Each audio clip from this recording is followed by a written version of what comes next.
सावल यार पिया episode number 4 की शुरुआत वहीं से होती है जब पिया छत से सांवल को देखती है और सांवल पीछे देखता है। इधर आलियार अपनी माँ से फ़ोन पे बात कर रहा होता है और हमें पता चलता है कि उसका पूरा परिवार दुबई में रहता है। फिर वो कहीं जाने के लिए रेडी वेडी होने लगता है और इधर पिया अपना पुराना सूट प्रेस कर रही होती है कल कॉलेज जाने के लिए।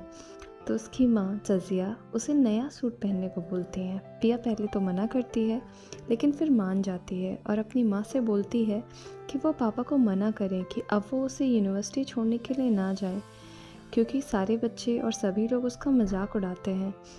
जिस पे उसकी माँ पहले तो हंसती हैं और फिर मान जाती हैं। इधर आलियार रात में साइकिलिंग करने जाने लगता है तो उसकी सिक्योरिटी भी उसके पीछा करती है, वो भी कार से, जिससे वो थोड़ा सा तो इरिटेट हो जाता है। इधर जजिया असलम को खाना देती है और उसे पिया की इच्छा बताती है कि वो अपनी सहेली के साथ यूनिवर्सिटी जाना चाहती है। तो असलम इस पर नाराज़ होते हैं। तो जजिया उन्हें समझाती है कि पिया अब बड़ी हो गई है और वो अपनी दोस्त लुबना के साथ ही जाएगी। जजिया असलम को उससे परेशान होने की वजह पूछती हैं तो असलम बताते हैं कि उस दिन उनकी मदद करने जो लड़का आया था यानी सांवल, वो एक गुंडा है। और तो जजिया बोलती है कि उसने हमारी मदद की इसलिए वो लड़का उसे बुरा नहीं लगा। तो असलम बताते हैं कि उस लड़के के का एक जुए का क्लब है और असलम जुए को दुनिया की सबसे बेकार काम मानता है। फिर जजिया असलम को खाना खाकर आराम करने के लिए बोलकर वहाँ से चली जाती है और असलम पास्ट का सीन याद करने लग जाता है कि कैसे वह पिया को अकेला पाल रहा था।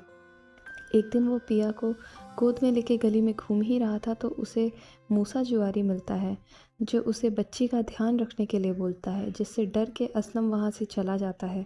और रात को कोई उसका दरवाज़ा खटखटाता है तो वो डर जाता है, पर दरवाजे पर शुक्रा होती है जो बच्ची के लिए गर्म दूध लाई होती है। फिर हमें अगली मॉर्निंग का सीन दिखाया जाता है। मूसा जुआरी और उसके दोस्त असलम की बच्ची को पकड़ के लाने की बातें करते हैं। मूसा का दोस्त पूछता है कि वह बच्ची का आखिर करेंगे क्या, जिस पर मूसा उसे कुछ तो बताता है जो हमें तो नहीं सुनाया जाता।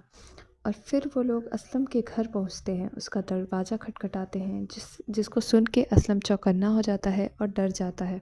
पहले वह खिड़की से झांक कर देखता है और फिर अपनी बच्ची को लेकर अपने बैग को तैयार करके वहाँ से भागने की तैयारी कर लेता है।